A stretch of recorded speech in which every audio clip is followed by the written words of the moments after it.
Namaste, beautiful souls. Welcome to the sacred journey of Kal Mantra, Embrace Divine Grace.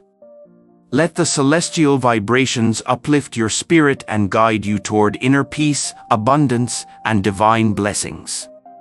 Open your heart, chant with devotion, and awaken the infinite grace within you. Welcome to the Deep Dive. We take stacks of incredible sources, articles, research notes, and really pull out the most potent nuggets, insights, knowledge, maybe even those aha moments you didn't see coming. Exactly.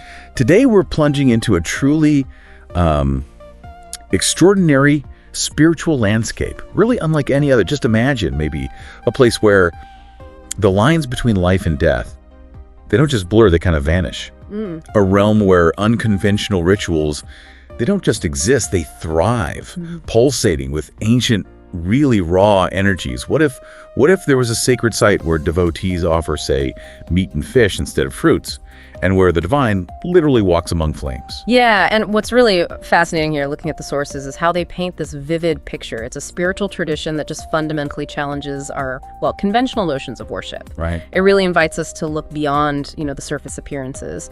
It reveals these profound layers of meaning woven into its practices, its core belief. It's a journey into a totally different way of seeing the divine. Absolutely.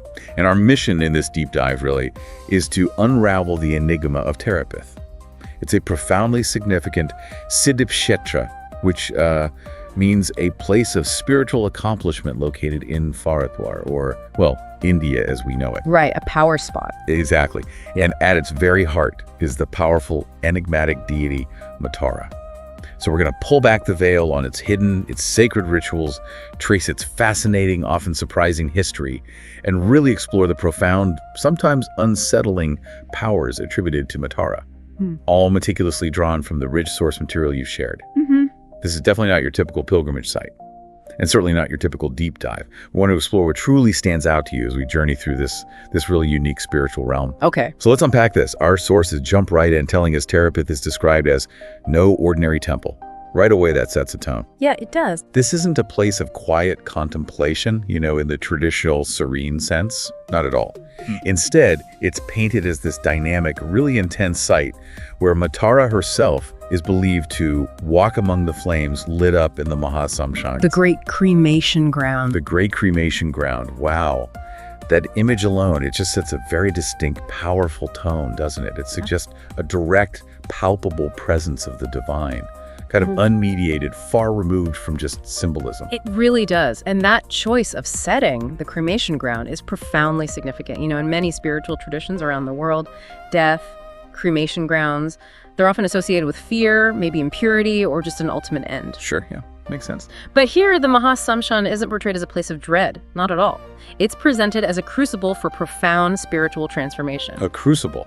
The sources state it's where the dimension of life and death get blurred. And this blurring, it signifies this state of ultimate dissolution, but also regeneration, where the practitioner is confronted with the raw essence of existence, stripped of all the societal filters and comforts. Wow. Intense. It is intense. It's a setting for intense spiritual work precisely because the veils between worlds are considered thin there. It allows for a deeper, more immediate engagement with the divine. It implies that true divinity just transcends these dualities, embracing both creation and destruction. And the sources really hammer home that intensity, stating that thousands of mantrics, tantrics, yogis, and aghoris have done the intense tapas and jagriti of Tara there. That's an incredible magnetic draw, isn't it? For people seeking deep spiritual practice. There's a huge draw. It's not just a temple. It's presented as this living, breathing spiritual laboratory where serious practitioners from all these diverse esoteric schools come to push the boundaries of their spiritual understanding, achieve profound awakenings. Can you maybe elaborate on the significance of that kind of diverse convergence? Yeah, that sheer diversity you just listed. Mantrics focusing on sacred chants, tantrics using specific rituals for power and liberation, yogis with their physical and and meditative disciplines, and then the Aghoris, who famously inhabit cremation grounds and engage in often transgressive practices. By the Aghoris. Yeah, their collective presence just underscores the site's unparalleled significance across all these different esoteric schools. It signifies that Tarapith is a place where intense spiritual discipline, that's the tapas, and spiritual awakening, the jagriti, are not only possible, but actively pursued and achieved through this really wide spectrum of methods. So many paths lead there, basically. Exactly. It truly is a testament to the comprehensive, transformative power believed to reside there. It welcomes those on many paths, no matter how unconventional they might seem. Okay, so if the setting isn't conventional, then the offerings, definitely not conventional either. Not at all. Our sources explicitly contrast the normal offerings of fruits and sweets with the truly unique mutton, fish, and egg offered as prasad, the sacred offering to Tara. And then these offerings are later distributed as anodyne food for charity. That's a radical departure from what, many people might expect in a temple. It is. What do these specific offerings signify about Tara's nature? Or maybe the tantric path pursued here? This point is absolutely critical. It really challenges so many conventional perceptions of divinity, of devotion. The offering of meat, fish, eggs to Tara implies this profound acceptance of all aspects of existence, including those traditionally seen as impure or taboo in more, let's say, orthodox traditions. Right, breaking the rules in a way? In a way, yes. Within the tantric framework, it suggests that Tara, as this fierce manifestation of the divine feminine, is just beyond such distinctions. She embraces the totality of creation without judgment. These offerings, they symbolize a deliberate embrace of life in its raw, unfiltered, often carnal form. Carnal. They aren't offered for mere indulgence, though. That's key. They're a means to transcend duality, to acknowledge that divinity permeates everything, even the cycle of consumption, sustenance, what might be perceived as impure. So it's all sacred in a sense. Exactly. It's an act of devotion that recognizes and honors the entirety of existence, leading the practitioner towards a non-dualistic understanding. And then the distribution as anodyne, that adds another layer. It highlights a compassionate dimension, ensuring these unconventional offerings serve a broader community purpose. It blends intense ritual with social welfare. It's a really powerful, thought-provoking statement about the nature of the divine, isn't it? And speaking of Tara's nature, the sources describe her real Nijap, her true form, as Tara breastfeeding Dev Mahadev, Lord Shiva. A stunning image. An incredible image, the supreme goddess nurturing the supreme god. It's so profound, so rich with symbolism, but then immediately the sources add that this form is covered under the silver idol. Right. Hidden. And the reason given, that the human eyes do not have the potency to take the real Swarup of Tara. What does that potency imply about the sheer, overwhelming divine energy of her true form? Well, what's truly fascinating here is that dichotomy presented by Tara's Nujup. The image itself, Tara breastfeeding Lord Shiva, it's deeply symbolic. It speaks to the ultimate creative, sustaining power of the divine feminine, Shakti. Right. It portrays Shiva, often seen as the dissolver or destroyer, being nurtured by the goddess, suggesting that even dissolution is held within the embrace of creation, of primordial energy. This form embodies that dynamic interrelationship of the masculine and feminine divine principle. Okay, that makes sense. But the need to keep this Nujup covered, that speaks volumes about the immense raw energy it embodies. It's believed that the unadulterated Swarup, the true essence of Tara, is just so potent, so overwhelming in its vibrational frequency, its transformative power. Too much for us. Essentially, yes. Genuinely beyond the capacity of ordinary human perception to behold directly without being, consumed, shattered, or transformed in some uncontrollable, maybe even disruptive way. It really underscores the extraordinary spiritual intensity of the deity and the site itself. It emphasizes that the divine here isn't just benevolent, it's also incredibly powerful, awe-inspiring, and demands utmost reverence and a very careful, initiated approach. Wow, that really paints a picture of a power just beyond our comprehension, almost too vast for our limited senses. Yeah. Okay, moving from the divine form to sacred geometry. Our sources detail the Panchmundi Asan, the five-skull seat. Yes, the Asan. Located just behind the Tara Devi's Garbhagri, the Sanctum Sanctorum. And it's composed of 5 skulls: Chandal, monkey, fox, mongoose, and snake. And to top it off, consecrated by none other than Guru Rishivarshid of Bhagwan Sriram. A major connection. Huge connection. It links Tarapith directly to these ancient revered figures, gives it immense historical, spiritual legitimacy. Can you help us understand the symbolism of these specific skulls in a tantric context? Yeah, the Panchmandi Asan is a classic, really powerful example of tantric sacred geometry.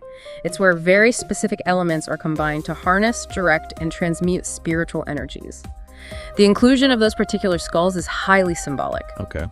The Chandal skull, often linked to outcasts or those outside conventional society, represents embracing the marginalized, transcending social hierarchies, finding power in what's typically rejected or feared. Wonderful.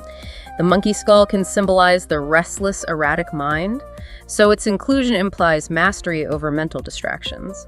The fox, often associated with cunning, adaptability, suggests the ability to navigate complex spiritual terrains with shrewdness. Okay, interesting. The mongoose, known for fighting snakes, can symbolize victory over negativity, over venomous influences. And the snake itself, a potent symbol of kundalini energy, transformation, rebirth, in many traditions, signifies control over those primal forces. So it's not just morbid. Not at all. Collectively, these skulls aren't about celebrating the macabre. They're about transmuting base energies, confronting deep fears, and finding profound spiritual power in areas that convention often just avoids. And the consecration by Rishi Vashisht from Bhagwan Sri Ram's lineage, that's incredibly significant. It firmly grounds this unconventional practice within an ancient, highly revered spiritual framework. It shows that even the most respected figures engaged with these deeper, sometimes darker aspects of spirituality for profound realization. And that physical legacy of devotion continues with Wamdev, right? Who did the Jagridi of Matar, the Tan, where the Chan footprints is still kept to the date. Yes, Wandev's mark. It's not just history, it's tangible. A physical link to a profound spiritual awakening allows devotees to literally follow in the footsteps of awakened masters.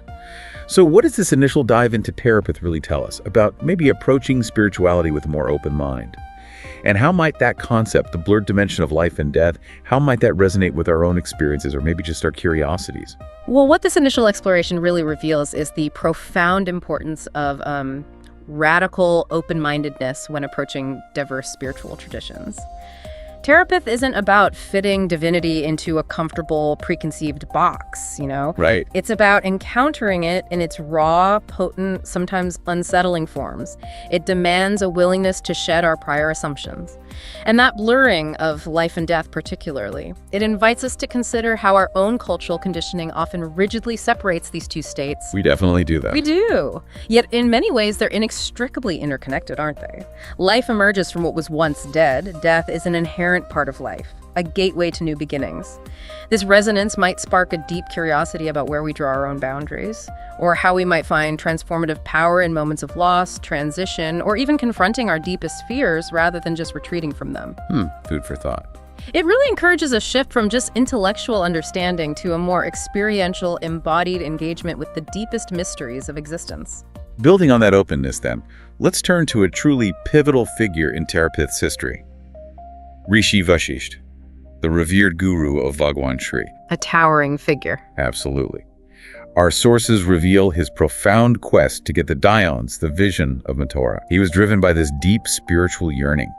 What does his spiritual stature tell us about the significance of this particular quest? It's absolutely critical to understand Rishi Vashisht's stature. As the guru of Bhagwan Sri Rama, he represents the pinnacle of orthodox, revered Vedic spirituality. Think rigorous asceticism, profound wisdom, adherence to dharmic principles. That's Vashisht. Gold standard, really. Pretty much. So his desire to attain Mathura's vision wasn't some casual curiosity. It was an intense, decades-long spiritual aspiration from a highly evolved soul. This immediately tells us that Mathura's significance extends even to the most established, most respected spiritual figures of ancient India. His quest elevates the profound importance, the perceived power of Mathura within the broader traditional spiritual landscape. It shows that even those at the highest levels felt the need to connect with her unique energy. Yet, despite that stature, despite his dedication, his initial approach, well, it was met with profound frustration. Failure, really. Yes, years of effort. Our sources say he spent years and years practicing the worship of Vivara through sattvic means, offering yagnas, audis, fruits, saris. These are considered pure, virtuous, highly meritorious forms of worship, right? Absolutely, the standard prescribed methods. Yet none of them worked. What fundamental spiritual principle does Mathura's eventual instruction to abandon that conventional path reveal about this tradition? Especially when you contrast it with other forms of spiritual seeking. That's a powerful paradox, isn't it? and it highlights a key principle in certain tantric traditions. Vashisht's struggle really underscores that conventional sattvic methods, even those considered highly meritorious and pure, might not always unlock specific, profound, or maybe more unconventional spiritual experiences. So one size doesn't fit all. Exactly. For a deity like Tara, who embodies raw primal power and transcends dualities, a different approach is often required. Her direct instruction, given precisely when he was on the verge of giving up, that signifies that the divine can demand a radical shift in methodology, a departure from established norms, to truly reveal itself in its totality. Wow. It's a testament to the idea that spiritual progress isn't always linear or predictable. Sometimes a complete surrender to a divinely ordained, unconventional path is required to pierce through the deepest veils. And this leads us to that pivotal moment. Yeah. The sources tell us it came when he decided to give up the worship that night. It was then, at that point of surrender, that he got the vision of Tara specifically instructing him to worship her through tantric means. A direct intervention. A truly profound shift in perspective. Tara herself tells him to abandon the path he'd been on for years. That's a powerful shift. It's an act of direct divine intervention, guiding him towards a completely different modality of worship. What does this divine directive tell us about the unique, sometimes paradoxical nature of the tantric path? That moment is truly a spiritual watershed. It demonstrates that Tara's guidance was direct, personal, and profoundly transformative. It actively challenged Vashisht's deeply ingrained, preconceived notions of worship. Shattered them, really. Completely. The instruction to abandon his sattvic practices and embrace tantric signifies that Tara is a deity who transcends conventional boundaries. She demands a different kind of engagement, one that moves beyond strictures and embraces a more experiential, often transgressive path to spiritual realization. Transgressive. Yes, and this divine directive underscores that the tantric path, while often misunderstood, is about working with the raw energies of existence, sometimes by deliberately confronting and integrating elements that are typically avoided or repressed in mainstream spirituality. It's about breaking taboos as a means to liberate consciousness and achieve union with the divine in its complete, unadulterated form. And following this divine initiation, this guidance, he embarked on a physical journey to Mahachin, which is today known as the Greater Tibet, specifically to receive initiation to worship Tara. Right, he had to travel. So it wasn't just an intellectual shift. It was a profound physical journey to a significant tantric center to learn these new, divinely ordained methods. What's the significance of Tibet in this context, and what does this journey imply about Vashisht's commitment? The journey to Mahachin, or Greater Tibet, is profoundly significant. Tibet has long been associated with powerful, often esoteric tantric traditions, particularly those that integrate fierce deities and unconventional practices. Okay, a known center for this. Exactly. So for Rishi Vashisht, a revered Vedic sage, to undertake such a rigorous journey for tantric initiation, it just highlights the supreme importance he placed on Tara's direct instruction. It signifies an extraordinary willingness to completely immerse himself in a new spiritual paradigm, shedding his previous methods, his identity almost, to fully embrace the path revealed by the goddess. Incredible commitment. It's an act of profound humility, dedication, and an unshakable faith in the divine guidance he received. It demonstrates that for true spiritual revelation, one must sometimes step entirely out of their comfort zone and establish knowledge. Upon his return to this exact spot in Tarapith, Rishi Vashisht started worshipping Tara through Panchmakar. The 5 M's. The 5 M's. Our sources explicitly list them: mat, fish; madhya, meat; madira, liquor; mudra, parched grain; and mathuna, coitus. Now, for many, especially those outside tantric traditions, these elements might seem, well, utterly contradictory to spiritual practice, even shocking. Understandably so. What is the deep philosophical significance of embracing such practices, particularly for someone of Rishi Vashisht's stature? How do these elements, often seen as taboo, become tools for spiritual transformation? The Panchamakar practices are really the quintessential elements of certain tantric paths, particularly Kala Tantra. And yes, they are often perceived as highly controversial. The key to understanding them, though, is to recognize they are not engaged in for mere indulgence. That's a common misconception. Okay, not just hedonism. Not at all. They are a sophisticated and radical means to transcend duality, ego, and conventional morality. By ritually engaging with these forbidden substances and acts in a controlled, conscious context, the practitioner aims to transform base desires and primal energies into spiritual power. Let's break them down quickly. Please do. Mat, fish, and madhya, meat. When offered and consumed ritually, these challenge purity codes. They symbolize the acceptance and integration of all aspects of existence, even those considered impure. Seeing the divine in everything without distinction. Okay. Mandira, liquor. This can symbolize the intoxicating nature of divine bliss, or the act of dissolving mental inhibitions, allowing for a deeper, uninhibited connection with the divine. Not about getting drunk, but about altering consciousness for spiritual insight. Right. Mudra, parched grain. This often refers to specific ritual hand gestures, but also sometimes to parched or fried grains. These can symbolize the process of spiritually drying up karmic impressions or breaking attachments. And Mithuna, coitus. Perhaps the most controversial. In a ritualistic tantric context, it's about sublimating sexual energy, the most potent creative energy we have for spiritual purposes. Not about physical pleasure per se, but about channeling this primal force to achieve non-dual consciousness, cosmic union. Seeing the union of Shiva and Shakti within oneself. Wow. So for Rishi Vashisht, a revered sage, embracing Panchamakar was an act of profound surrender to Matara's direct instruction. It signified that true spiritual power and liberation can sometimes be found by stepping into the very spaces convention avoids and transforming them. Finding freedom by confronting, integrating, and transcending all aspects of existence rather than repressing them. And the result of this audacious, unconventional practice was profound. Our sources say it led directly to his vision of Matara, where Matara was feeding Bhagwan Shiv in a semi-conscious state. The very image. The very image. This vision confirmed the Shilasuru, the stone idol seen in the Garbhagri, the sanctum. So his intensely personal, divinely guided journey directly validated the very image of Matara that devotees worship today, cementing its authenticity. That direct correspondence between Vashisht's profound personal vision and the physical idol venerated in the temple, it provides immense validation, immense sacredness to the site. It implies that Shilasuru isn't merely a representation, but a direct manifestation of the divine form, revealed to an enlightened sage through intense, divinely guided practice. A direct link. A direct, tangible connection. It solidifies Tarapith's status as a Siddhip Kshetra, a place where spiritual accomplishment isn't just sought, but concretely realized and left as a profound legacy for future generations.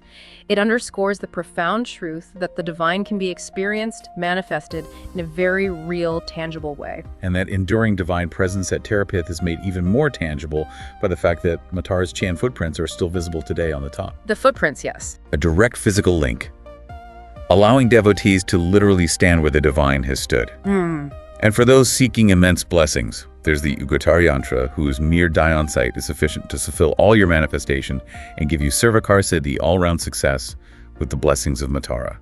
That's a huge promise. Power, fulfillment. It's a massive promise. Can you explain what a yantra is and how it's believed to function in granting such, well, incredible boons? Sure. So the physical presence of Matara's footprints, the Chan, offers that powerful, tangible link to the divine. It's a direct invitation for devotees to connect with the very energy of the goddess, to literally walk in her footsteps, fostering that profound sense of proximity and reverence. Okay. The Ugatari Yantra, on the other hand, is a complex geometric diagram. It's believed to embody the deity's energy, serving as a symbolic dwelling place or a mystical diagram for the deity. Each line, circle, triangle within the yantra has precise mathematical and symbolic significance. They vibrate with specific cosmic energies. Like a circuit diagram for divine energy. That's a good way to think about it, yeah. The belief is that when a yantra is correctly consecrated and meditated upon, or even merely viewed with devotion, it becomes a conduit for the deity's power, like a cosmic antenna, drawing in divine energy and radiating it outwards. Wow. So its mere sight providing Sarvakara Siddhi, all-round success and fulfillment, that points to Matara's immense power to grant both worldly and spiritual boons. It highlights a pragmatic aspect of tantric worship, where divine energy is sought not only for liberation, but also for empowerment, for success in the material world. Aligning inner spiritual realization with external achievement, it's a sophisticated system working with sacred geometry to harness and direct divine forces for specific purposes. And the sources even give a specific instruction for visitors. Whenever you come to Tarapith, between the middle of this Maha Samshan, you have to come bow down your feet in the chant of Matara. A direct instruction for pilgrims. So what does this all mean for you, our listener?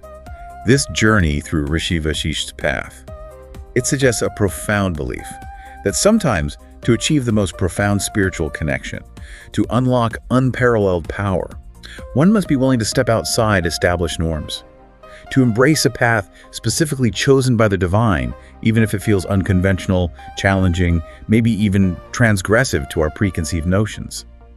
It speaks to a divine guidance that truly transcends human logic and conventional morality. A different kind of logic. Moving beyond the physical setting and that intense history of sadhana, let's explore Tara's multifaceted power. Our sources tell us that Tara also represents the planet of Jupiter. Brihaspati. This immediately connects her to broader astrological cosmic influences. What's the significance of this celestial link? Well, the connection between Tara and Jupiter is highly significant. In Vedic astrology, Jupiter, or Brihaspati, is revered as the guru, the preceptor. He's associated with wisdom, knowledge, expansion, good fortune, benevolence. The great benevolity, right? Exactly, a planet of immense auspiciousness and abundance. So this linkage grounds Tara's power in a familiar, auspicious celestial framework. It allows for a broader understanding of her influence not just as a tantric deity, but as a cosmic force. And like Jupiter, Tara is indeed worshipped for abundance. Okay, so that part's quite relatable. Very relatable. That aspect of her power connects easily, as the desire for prosperity, growth, well-being is pretty universal. It shows that Tara's boons aren't just spiritual, they're also material, encompassing the full spectrum of human needs and desires, from inner wisdom to external affluence. But our sources quickly clarify, while abundance is key, more importantly, it is actually worshipped for bringing people together. Yes, that's a crucial distinction. And here's where it gets really interesting, especially in a contemporary context. Balamukhi is worshipped by politicians. But apart from Balamukhi, Tara is also worshipped for similar reasons. She represents your Akasha Tattva, the element of space or ether. The space element. Why would the fundamental element of space be linked so strongly to the power of bringing people together, especially for politicians? That seems abstract. It might seem abstract, but the Akasha Tattva, space or ether, is considered the most fundamental, the most all-pervading element. It's from which all other elements, air, fire, water, earth, are said to arise. It's the medium through which sound, thoughts, consciousness travel. Okay, the foundation. Exactly. Its connection to Tara, and specifically to her power to bring people together, implies she facilitates the creation of a common ground, a shared mental or emotional space where individuals, groups can converge and connect. For politicians whose success fundamentally hinges on uniting diverse constituencies, fostering consensus, building strong alliances, this power is invaluable. Creating that shared space. Precisely. Akasha represents the pervasive, connective fabric of existence itself, and Tara, embodying this, grants the capacity to create that unifying field around a leader, a cause, an ideology, allowing people to feel a sense of belonging, of common purpose. And it's not just about bringing people together, it's intricately linked to the power of speech. The source states the word Tara is derived from Taraka, and she gives you the power of speech. Let's unpack this. It's not just about the ability to speak, is it? It sounds like more than that. Oh, much more. Like effective speech. The kind that truly moves people, shapes narratives, commands attention. Precisely. The etymological link between Tara and Taraka, which can mean star, pupil of the eye, even one who helps to cross over, is incredibly profound. In this context, it directly refers to the power of vocalization. Yes, conveying thought through sound, but with an extraordinary impact. Impact is the key. It is. It's not merely the ability to articulate words. It's the charisma, the conviction, the persuasive force, the compelling presence behind those words that allows an individual to attract, influence, and unify others. This power of speech, when bestowed by Tara, is seen as capable of cutting through confusion, inspiring faith, resonating deeply with the hearts and minds of people, drawing them together towards a shared vision or goal. It's the capacity to lead and transform through the spoken word, much like a guiding star, hence that Taraka connection. And here's the kicker, the truly intriguing, maybe somewhat unsettling aspect. Just bringing people together is not enough, you have to hold them together. The right endurance. This introduces the magnetizing power which holds people no matter how many lies they're saying, no matter how many false promises they're making. Wow, that adds a powerful layer of complexity, maybe even a touch of stark pragmatism to Tara's powers. It does. It implies a deeper, almost irresistible pull that goes beyond mere rhetoric or initial appeal, a power that can seemingly transcend rational judgment. What does this suggest? about the nature of power itself within this tantric framework. This is a crucial and, often uncomfortable nuance. It reveals a very pragmatic understanding of power within the tantric tradition. It suggests Tara's influence extends beyond just initial attraction to a more enduring, almost hypnotic or energetic influence. Hypnotic. The phrase, no matter how many lies they are saying, no matter how many false promises they are, is incredibly direct, isn't it? It implies a power that can overcome skepticism, rational doubt, even perceived shortcomings or moral ambiguities, maintaining allegiance despite contradictory evidence. So loyalty beyond reason. It leans that way. This magnetizing force isn't necessarily about truth or righteousness in the conventional sense. It's about an intrinsic, compelling presence that binds people. It speaks to a raw, charismatic power that can sustain loyalty and followership even in the face of logical inconsistencies or failed promises. It fundamentally underscores that power, in this context, can operate on a level deeper than logical persuasion. It appeals to something more primal, maybe more energetic in human connection, making it an incredibly potent, if potentially morally ambiguous force in the realm of influence. So to sum up Tara's vast, multifaceted powers, she represents the power of abundance, the power to bring people together, and critically, to magnetize people, hold them together. A potent combination. It truly raises an important question, doesn't it? Who wouldn't want that kind of power? The ability to connect deeply, to influence, to draw people in, and crucially, to maintain their loyalty, their commitment. It's a foundational human desire, whether it's personal relationships, business, public life, politics. It cuts across everything. And Tara is seen as the divine source of this formidable capacity, offering a pathway to achieve these deeply ingrained human aspirations. Now, years after Rishi Vashish's profound journey, our sources introduce another sadhak, someone who came to Tarapith and, as they put it, lit up the Jagriti of Tara like never before. Bhamakhepa. Bhamakhepa, a legendary name. It resonates with an almost mystical quality. What makes Bhamakhepa such a pivotal figure, even in the long, rich history of Tarapith? Bhamakhepa is, without doubt, one of the most celebrated, most beloved figures in the tantric tradition associated with Tarapith. He's often revered as a direct manifestation or maybe a favored child of Tara. A child of Tara. Yes. His arrival signifies not just a continuation, but an intensification of the spiritual practices at the site. That phrase, lit up the Jagriti of Tara like never before, indicates an unprecedented level of spiritual awakening, of divine manifestation through his sadhana. It suggests his connection to the goddess was truly exceptional, transformative not just for him personally, but for the very spiritual essence and power of Tarapith itself. He represented a new zenith of devotion and realization. What immediately sets Bhamakhepa apart, differentiating him even from a great sage like Rishi Vashisht, is his early life. Our sources reveal that from a very young age he could hear the voices of Tara, see clear visions and flashes of Tara appearing before him. Born with it, essentially. Exactly. It wasn't a journey of discovery for him in the same way. It was innate, an almost preordained connection.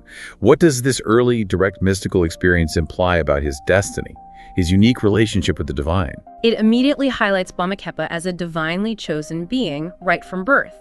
Unlike Rishi Vashisht, who sought the vision through arduous, often frustrating practice, Bhamakhepa possessed this inherent, unmediated capacity for mystical communion. A natural connection. Absolutely. To hear Tara's voices, see her visions from such a young age, it marks him as extraordinary. It suggests a unique spiritual destiny that was unfolding naturally, rather than being painstakingly cultivated. It positions him not merely as a devotee seeking the divine, but as someone intimately connected to the divine realm already, operating on a different, perhaps more innocent and direct plane of spiritual perception. This innate connection made his spiritual journey one of deepening an existing bond rather than forging one anew. He eventually got the initiation from Kailashapati, who was a cremation sadhak in Tarapith. Yes, the formal step. This formal initiation from a master, particularly one associated with the cremation ground, further solidified his path within the Kula Tantra tradition. It anchored his innate connection within a specific lineage. What's significant about receiving initiation from a cremation sadhak specifically? Well, the initiation from Kailashapati, a cremation sadhak, underscores Bhamakhepa's formal entry into the specific, often austere and demanding lineage of Tantra practiced at Tarapith. Cremation grounds, as we've discussed, are considered incredibly powerful sites for tantric practice. Right, the blurring of life and death. Exactly. Because of their association with death, dissolution, transcendence, confronting the ultimate reality, a cremation sadhak would be a practitioner who has mastered the rituals and energies of such a potent environment. So such an initiation wouldn't just provide Bhamakhepa with the necessary spiritual lineage and specific techniques. It will also deeply ingrain him within the unique spiritual environment and ethos of Tarapith, preparing him for the intense sadhana that followed, enabling him to fully integrate his innate gifts with the structured path. And intense it certainly was. Our sources say Bhamakhepa started a sadhana which was never seen before, reaching the peak of Koa Tantra, where he used to offer meat, sacrifice, and liquor in the worship of Tara. Pushing the boundaries. Absolutely. This powerfully reinforces that theme of unconventional, profoundly intense tantric practices at Tarapith, pushing the boundaries even further than what we discussed with Rishi Vashisht. What does it mean to reach the peak of Koa Tantra, especially through practices like that? Well, what's truly fascinating here is that escalation of devotion in practice. That phrase, sadhana, which was never seen before, indicates Bhamakhepa innovated or intensified the practices to an unprecedented degree. He really pushed the envelope. Taking it to another level. Definitely. Reaching the peak of Koa Tantra with meat sacrifice and liquor highlights his profound engagement with these powerful, often controversial elements of Tantra.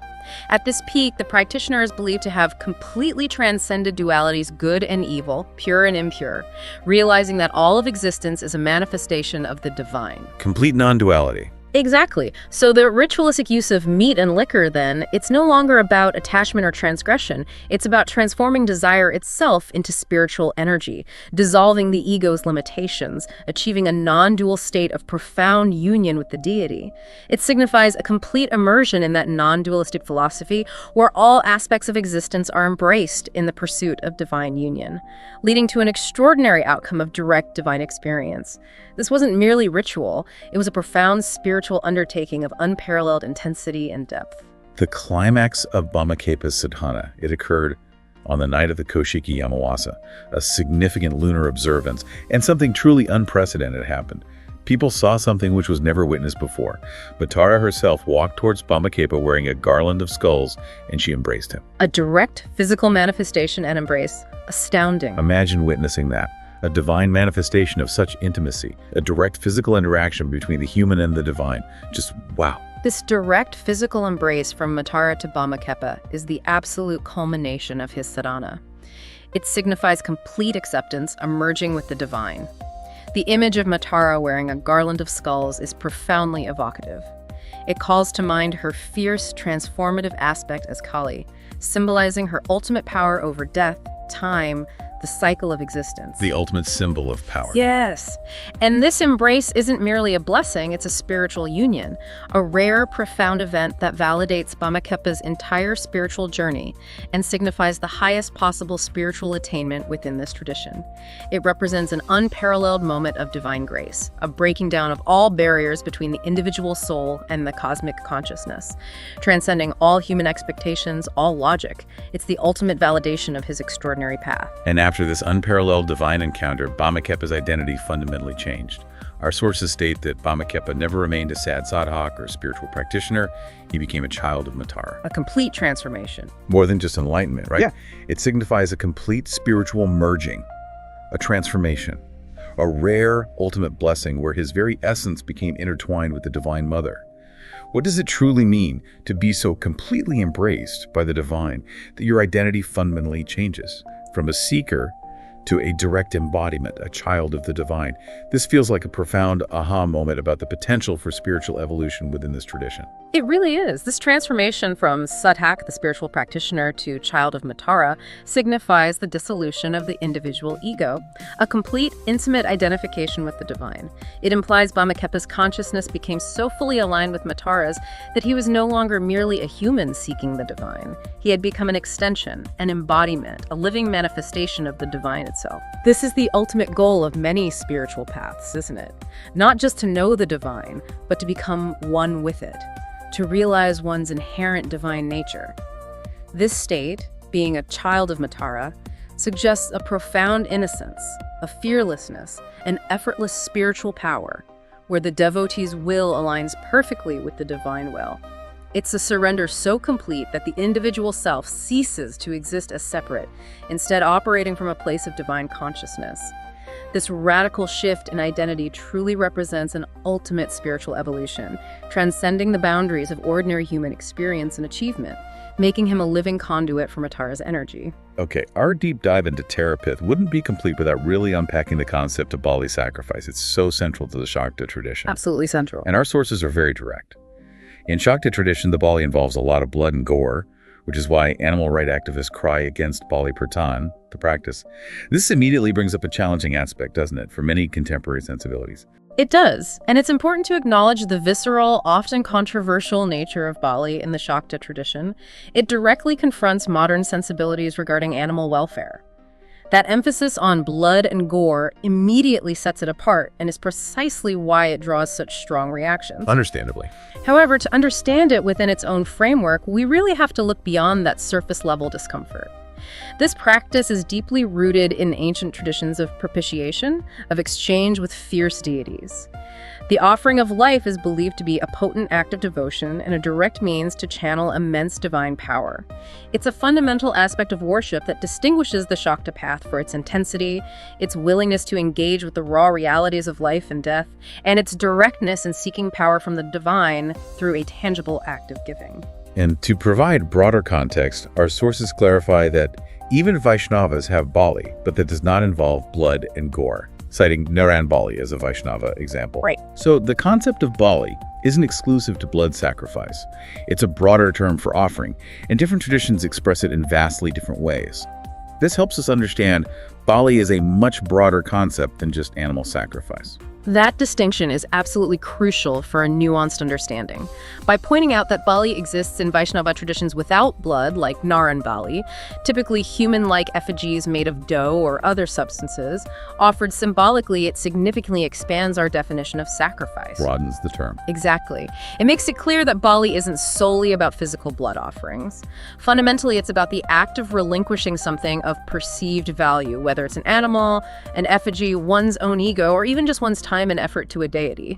This broader understanding allows us to see Bali as a universal spiritual principle of giving to get, rather than just a specific bloody ritual.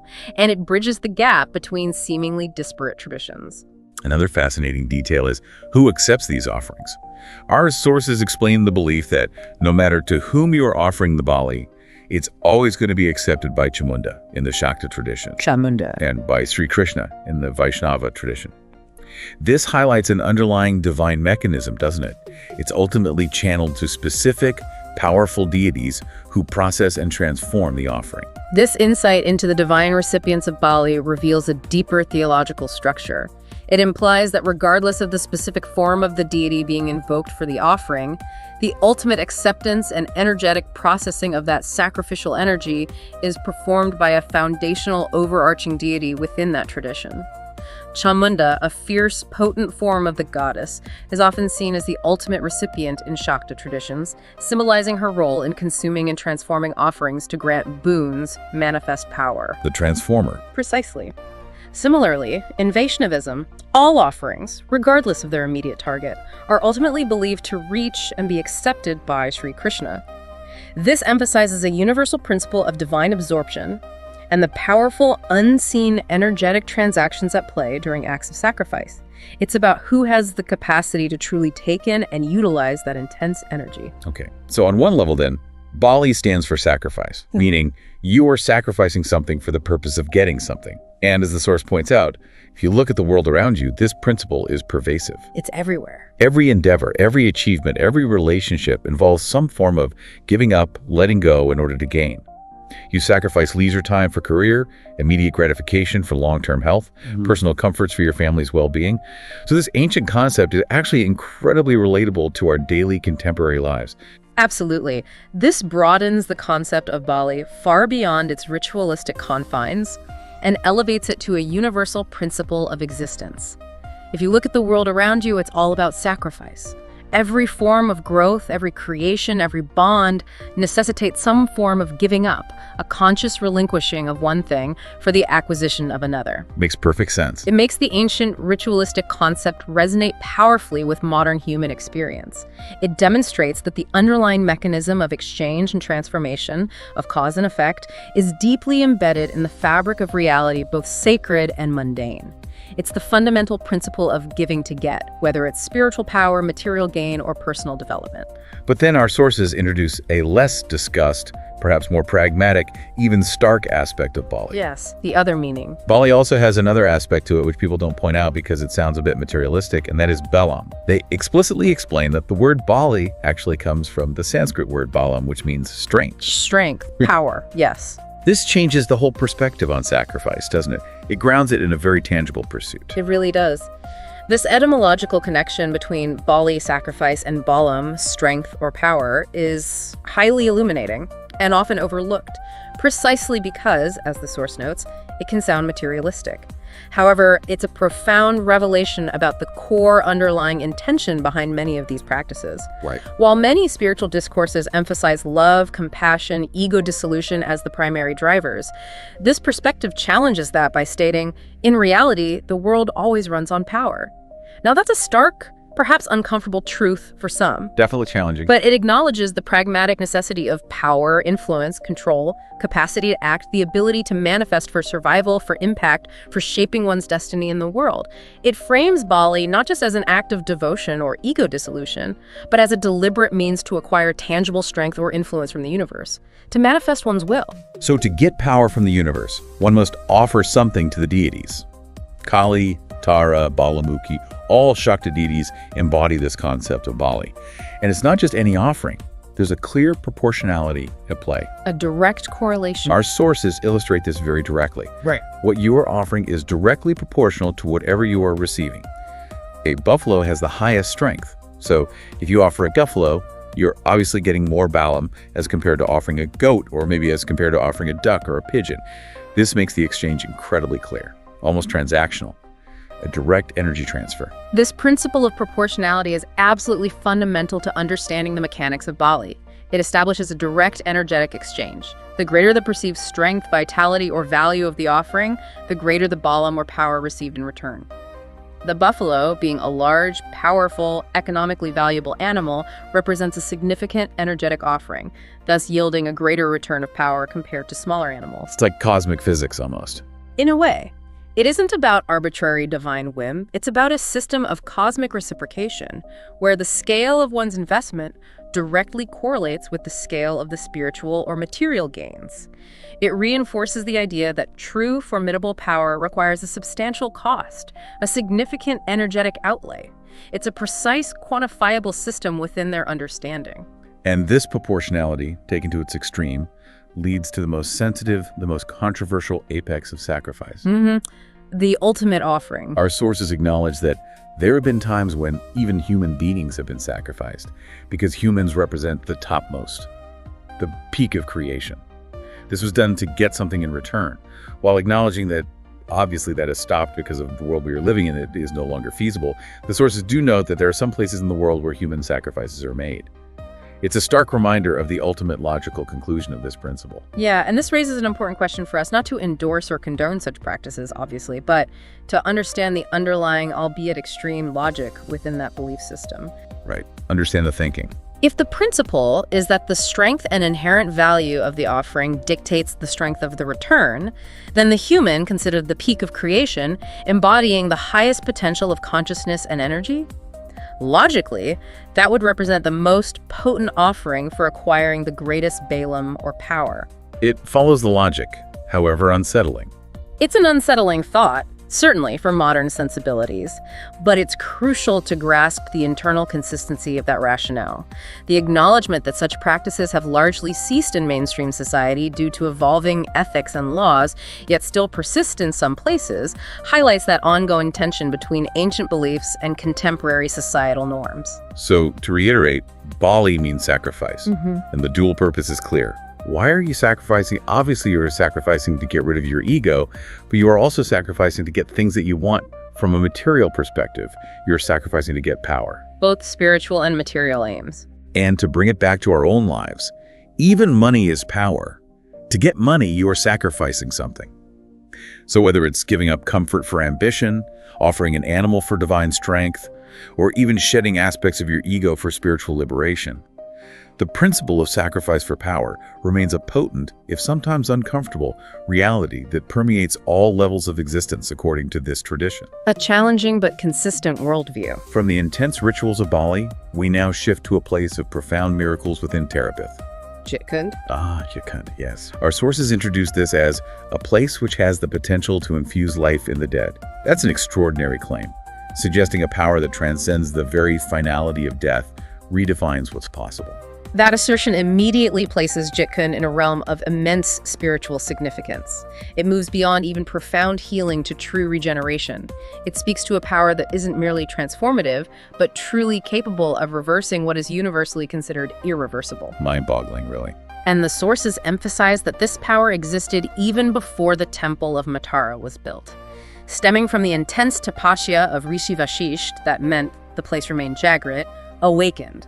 This underscores that the sacredness, the potency of Jitkund are ancient, inherent to the very ground, imbued and sustained by profound spiritual practice, by the residual energy left behind by enlightened beings for centuries. And the legend of this power is brought vividly to life through the deeply moving story of Joy Kumar Dutta, a Jamadar from Ratnagar who came to the Tarapith Maa Samshan with his dead child. A parent's worst nightmare.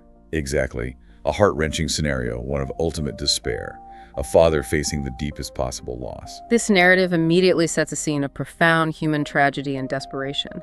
A father bringing his deceased child to a cremation ground that signifies a last desperate act, where all conventional hope has been completely exhausted. Nothing left to lose. Nothing. There is no other recourse. This context is crucial because it elevates the depth, the magnitude of the miracle that's about to unfold.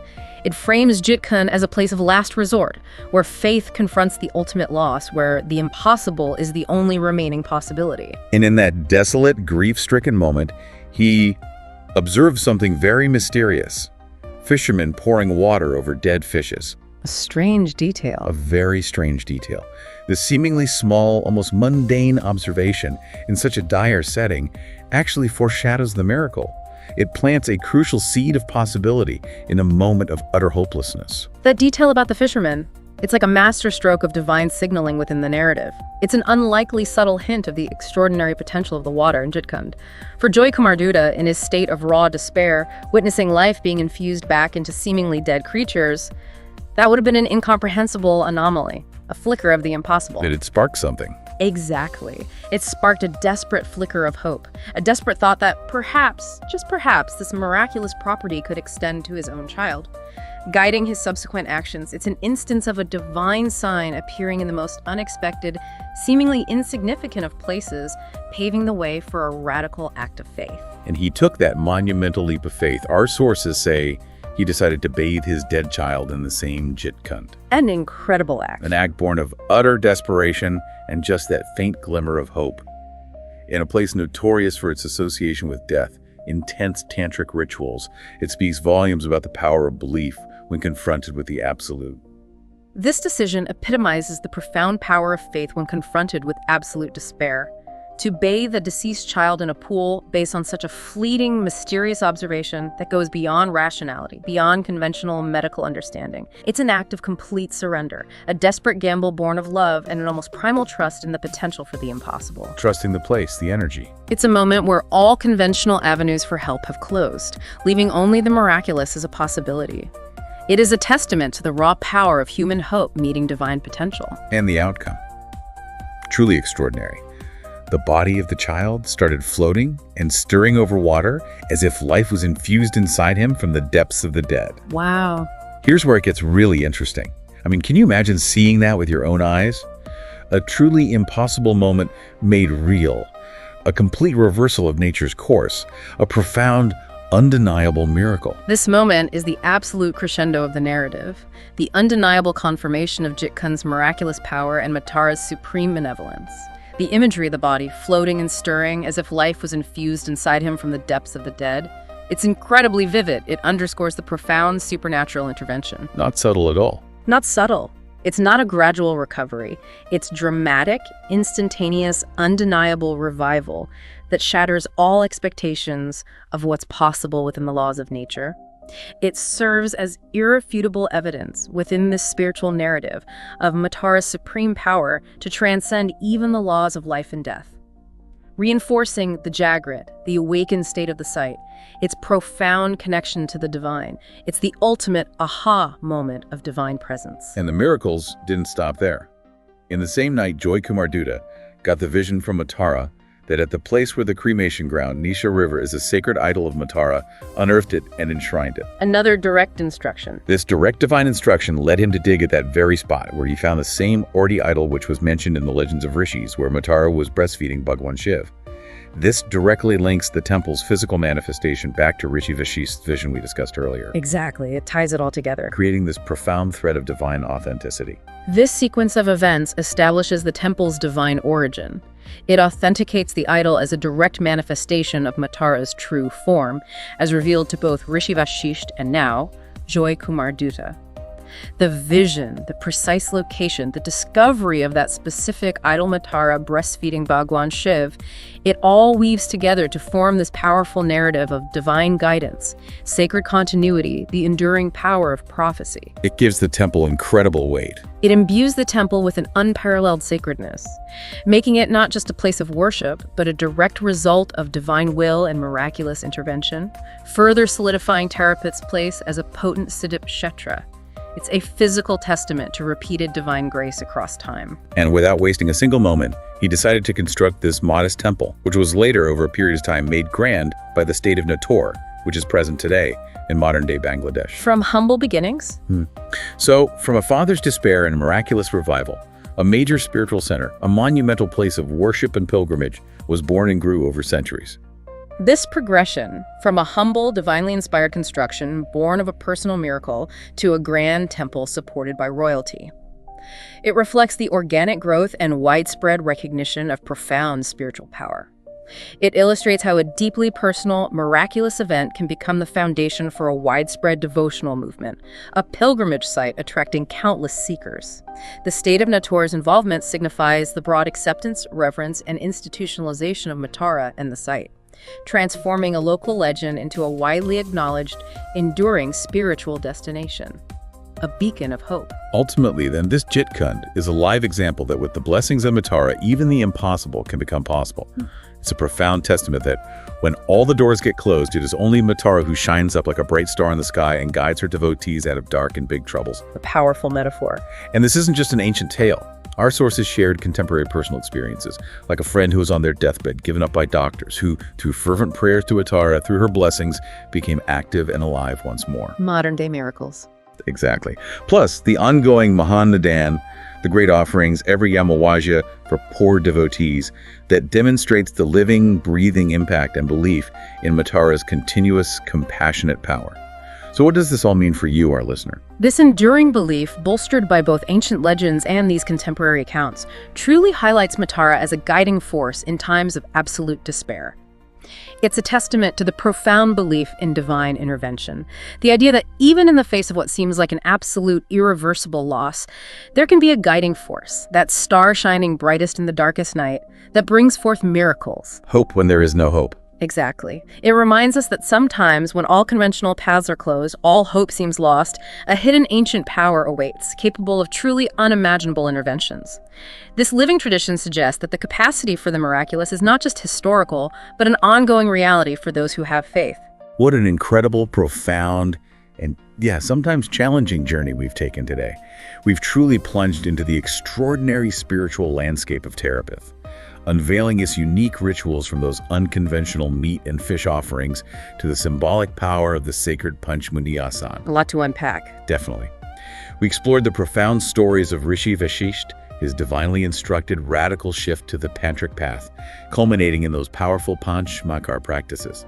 And then we witnessed the unparalleled devotion of Bhamakepa, reaching the very peak of Kala Tantra, earning him that ultimate divine embrace, that complete transformation into a child of Matara. Astounding figure. We unpack the multifaceted, pragmatic powers of Matara herself, not just abundance, but that crucial ability to bring people together, to magnetize them, even as the source darkly puts it, in the face of deception, revealing a raw understanding of influence. Power in its raw form. And of course, we delved into the intense concept of Bali, understanding it as both a sacrifice of ego and a direct means of gaining tangible power, rooted in the very etymology of Balam's strength.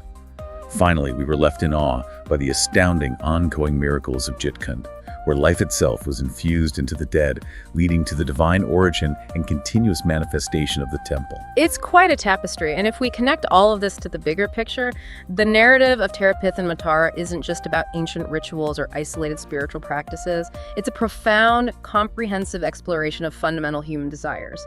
For power, for deep connection, for influence, even for the ultimate overcoming of death and despair. Big themes. All the big themes. And all of this encased within a unique spiritual framework that consistently challenges conventional understanding. It forces us to confront our own comfort zones, our definitions of what spirituality can be and how it can operate in the world. So what's the relevance for you, our listener, as you reflect on this deep dive? These ancient beliefs, particularly the concept of sacrifice for power, the pursuit of spiritual enlightenment through unconventional means, the very real potential for miracles. They resonate powerfully with contemporary desires and challenges, don't they? They really do. Think about what you truly desire in your life. Influence, connection, overcoming seemingly insurmountable obstacles, finding hope in the darkest times. These stories present a philosophy where intense commitment, a willingness to surrender to unconventional divine guidance, and sometimes a readiness to step outside established norms, well, they can unlock extraordinary, even impossible results. And it's clear this isn't a static or purely historical tradition. It's vibrant, it's living. The continued devotion, the unique practices, the recounting of new miracles like that friend on the deathbed, it all underscores the profound faith people place in Matara's ability to intervene powerfully in their lives no matter how dire the circumstances. It speaks to a deep, active connection. So as you reflect on this deep dive, consider this provocative thought. What if true power, whether spiritual or worldly, truly demands a different, perhaps more fundamental or even discomforting kind of sacrifice than we typically consider? And what if, in the most unlikely and challenging of places, perhaps even a cremation ground, the most profound forms of healing, transformation, and divine connection can truly be found? This journey invites you to consider how far you might go in your own pursuit of truth or power, and to perhaps consider seeking the guidance of Matara yourself.